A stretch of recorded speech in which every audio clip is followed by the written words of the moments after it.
some of the greatest minds I've ever met, people that are just extraordinary, brilliant, thoughtful, emotionally intelligent, emotionally mature people are people of faith in Jesus.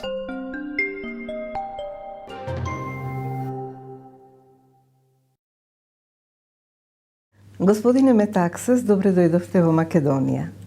Овие неколку дена на покана на Балканскиот институт за вера и култура вие ќе престојувате во Скопје. Кое беше љубопитството што кај вас го побуди оваа покана? I'm always curious, and especially when I've never visited a country before, I'm particularly curious. But this time, really the reason I'm here is because I've been invited, and specifically I've been invited because my book on the great politician William Wilberforce, with the title Amazing Grace, which is right here next to us, has just been translated into Macedonian. So I'm very excited to be here, and I understand that the first copies were printed today, so I came just in time. Политичарите се лидери по дефиниција. Избрани се да представуваат и да водат други луѓе.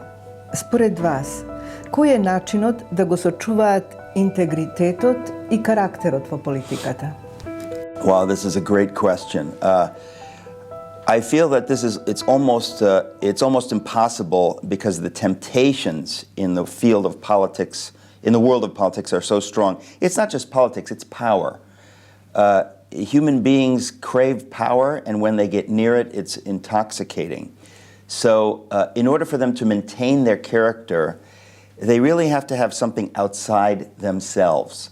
In the case of William Wilberforce, and in the case of many other great men and women, this ability to overcome their own temptations comes from God. In fact, it's the title Amazing Grace of the book touches on this, that we cannot do it ourselves. Even if you're a good person, you do not have the strength to resist this kind of temptation. You have to have help from God. Wilberforce was the first to say this. He would say, I'm not a great man. I'm a man who worships a great God, and only God has helped me to do what I've done. And he did so much that it's hard for us to believe. But for me, he's an example of what is possible. Anyone who says you can't do much in politics or everyone in politics is corrupt, they don't know the story of William Wilberforce.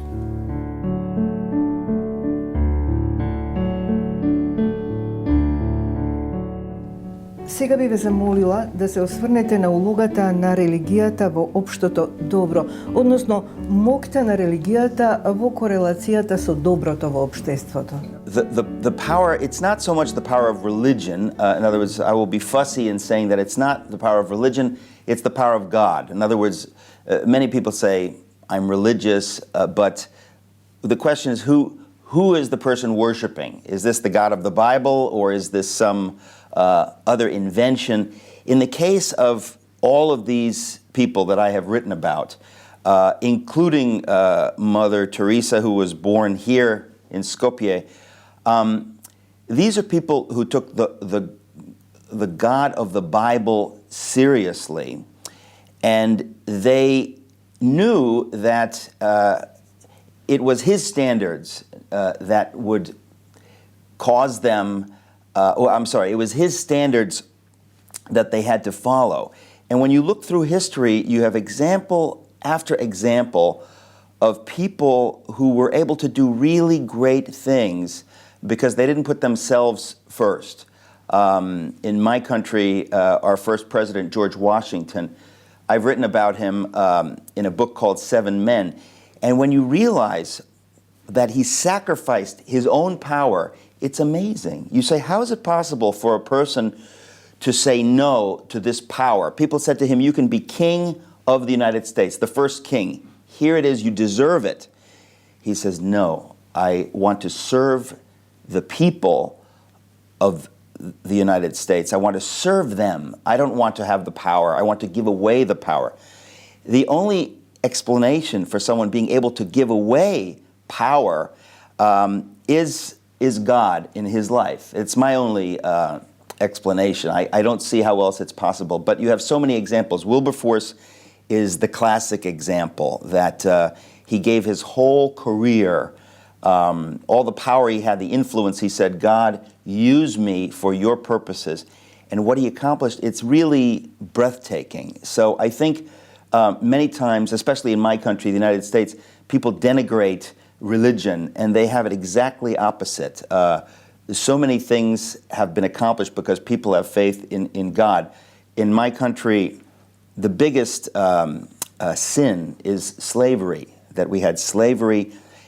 And many people don't know that it was serious Christians who said, God says we're all made in the image of God, everyone. And so the slave cannot be a slave. They believe this because of what the Bible said. And they fought for years and influenced the abolitionist cause so that slavery was abolished. The same with Wilberforce in Great Britain. So the power of this kind of faith really has moved history.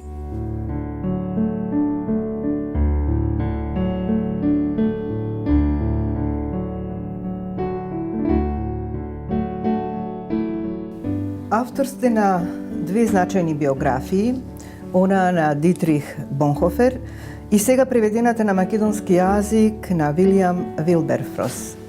Едниот пастор, теолог, борец против нацизмот, а другиот британски политичар, филантроп и водач на движењето за укинување на робството. Две мокни фигури. Каков е уделот на авторот во обработката на биографските податоци на вака значајни личности? This is a good question. Since you're asking the author, it's hard for me to know, except I will say this. I myself am a person of faith. And so when I was reading about Wilberforce and about Bonhoeffer, I feel like I had an ability to understand their motivations. And to tell you the truth, I was amazed that previous biographies of them didn't seem to get this piece right. And I was surprised because to me it's such a central piece in the role of in the life of Wilberforce and the role of Bonhoeffer that how is it possible to avoid it? But previous biographies, they dealt with Wilberforce mainly only as a politician. They dealt with Bonhoeffer mainly as a theologian. They neglected the personal faith at least a little bit.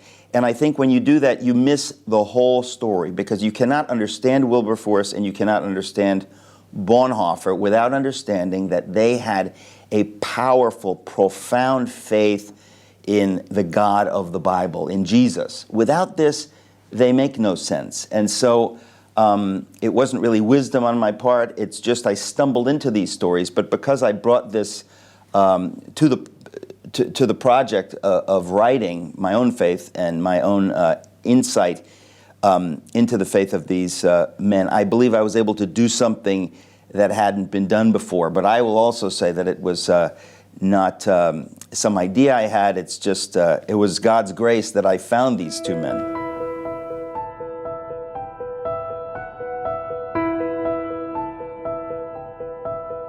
Господине Метаксас, разкажете ни накусо за вашето патување во верата. Yes, I would be delighted to share about that. Basically, like so many people in Macedonia, people around the world, I was raised going to church every Sunday, but for me it was mainly a cultural experience or an ethnic experience. If you're Greek, you go to the Greek Orthodox Church. If you're Lutheran, you go to the German church. So I grew up in this. It was a very warm atmosphere, but it didn't give me the central piece. In other words, to know that this God is real, that this Jesus is God, and why? Is this just an idea my parents taught me? Is this just something we teach for tradition, or is this true? When I went to college, I went to Yale University. Yale is a very secular environment, and all of these beliefs were challenged. So by the time I graduated, I had no idea what I believed. Any faith I had evaporated mostly, and I was very confused. I said, what's the meaning of life? Who am I? Is there a God? If so, how can we know? I have no idea. And so I stumbled for a few years really trying to answer these questions. I was trying to be a writer, so I was not distracted with a good job. I had plenty of time to think about these things, and I was not satisfied with the answers that I was getting. Around my 25th birthday, I met someone of profound faith who knew the Bible backwards and forwards, and he began to have conversations with me, very gracious, very gracious. But I was in enough confusion and pain that I was open a little bit to what he was saying, but still not accepting it, skeptical, very skeptical. And then one night around my 25th birthday, I had a dream. As anybody knows, we don't choose to dream. It happens. And in the dream, the God of the Bible revealed himself to me in a way that was completely miraculous. There's no other description to say that it was something that blew my mind. I don't know what the Macedonian idiom would be, but I was not expecting it. And the next day I said, that's that. Now I know. This is true. The Bible is true. This was something that I was convinced you could not know, that intelligent people would have to be skeptical. But after this experience, it changed everything. So this is 25 years ago, and I have had this reality of this God confirmed to me over and over and over. I mean, I have absolutely no doubt. I can't pretend to be skeptical. But it burns in me to share this with others because it's such a freeing thing to know why I am on this planet, what the point of life is. It's difficult to live life without really knowing this. And so I feel a strong desire, as I say, to share this. Somebody really ought to write a book about Bonhoeffer. I was not interested in writing biographies. I'm far too self-centered to spend that much time focusing on someone besides myself. I know that it was read even by President George W. Bush. I just want to say no pressure. Ste imali možnost da se obraćate na najraznovidna publika. S tim se obraćali na golemi državnici, među koji na Barack Obama. Koji se tije puraки što neizostavno im gi upatuvate na obje ličnosti? Oh, this is a good question. Because of my book on Bonhoeffer, I've had the tremendous honor of spending 1 hour with George W. Bush in his office in Dallas talking about Bonhoeffer. I've also had the honor of, as you mentioned, addressing Barack Obama, meeting him 2 years ago. And I think really the message for these great men is no different than it is for anyone I would meet on the street. It's that the God of the Bible is real, and he wants us to know him so that we can know who we are and why we're here. It's like offering gasoline to a car, you know, that you say you look very nice there, but without gasoline, you can't do what you're supposed to do. And I feel we live in a time where we can be misunderstood on this subject. I say this very humbly, that it's like offering food to someone who's hungry. You just want to give them what you have, not to imply that you're better because you have this. Absolutely the opposite, to say that I didn't get this because of my brain. It was given to me. It's Amazing Grace. It's the title of this book. It's a gift. And I think that in the case especially of President Obama, I wanted to very humbly communicate this in this situation to him. I don't know where his faith is, but I think that unless you have this kind of faith, especially as a politician, it's almost impossible to fulfill the great charge that you've been given. So that's about it. Oh, Muggsy was a happy bachelor, never married in his life, always did just what he wanted, had no children, had no wife. Вие сте автори на литература за деца. Зашто им пишувате на децата и зошто родителите треба да ги охрабруваат децата да читаат? Yes. Well, I'm never asked about my children's books. So first of all, thank you very much for asking me about this, because I'm very excited about the idea of having written now 30 children's books. Usually I'm talking about other subjects. I have to say that actually it's funny you ask this, because if you spoke to me any time when I was in college, I said I want to be a writer, and if you said you think you'll write children's books, my answer would be very simple: no. I have no interest in writing children's books.